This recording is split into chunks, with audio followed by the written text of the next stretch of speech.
What's up, guys? Today we're going to be looking at the earnings of JPMorgan. They reported earnings this morning. We're looking at Q2 2025. The stock is up 19% year to date. We're going to take a look at those earnings as well as the valuation of this company to determine whether or not it's a buy. If we go ahead and jump into these numbers, so we're looking at Q2 of 2025 compared to Q2 of 2024. They posted $45.68 billion in net revenue for Q2 2025. Compared to Q2 2024, they were looking at about $51 billion in net revenue. So they did have a pretty sharp decline in revenue. Revenue was down 10%.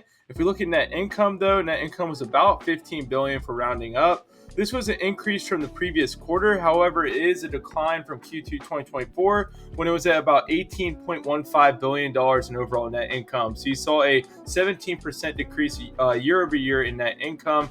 However, these did beat expectations.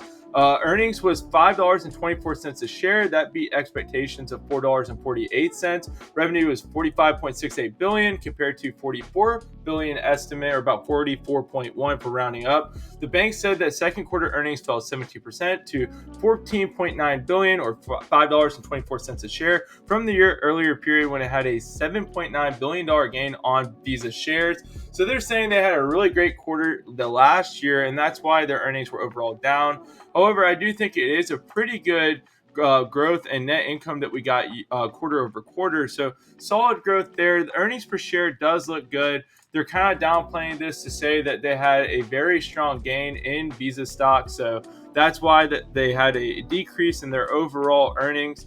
But as far as the business's health, Jamie Dimon commented stating that the U.S. economy remained resilient in the quarter. He said that the finalization of tax reform and potential deregulation are positive for the economic outlook. However, significant risks persist, including from tariffs and trade uncertainty, worsening geopolitical conditions, high fiscal deficits, and elevated asset prices. But the company overall does look okay here. The valuation's pretty solid as well. You're looking at a PE of about 14, a forward PE of about 15.5. So the company's trading at a pretty fair market value compared to its sector median, which is about 14. So that's probably the reason why, even though you had a beat in estimates, however, it is down year over year somewhat in earnings. The stock was only down about 0.7% today. So I think the market is showing here that this stock is pretty fairly valued at $286 a share.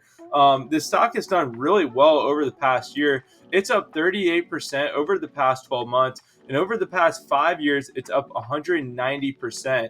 And one thing that I think is really, really attractive about this company, they have a very healthy balance sheet, but they also pay a 1.95% dividend yield. So in terms of wanting to own the stock, I think this is one of those stocks that you buy, you hold it long term, and you don't really have to worry about it. As far as the analyst ratings go, 57% buy, 29% hold, 14% sell, and you're looking at a median price forecast for 1 year of $302 per share. So somewhere between 302 and 330 is probably what you could expect over the next 12 months. But like I said, guys, the company is very solid. They have had very solid growth over the past 5 years, and you can see that in the stock price growing 190%.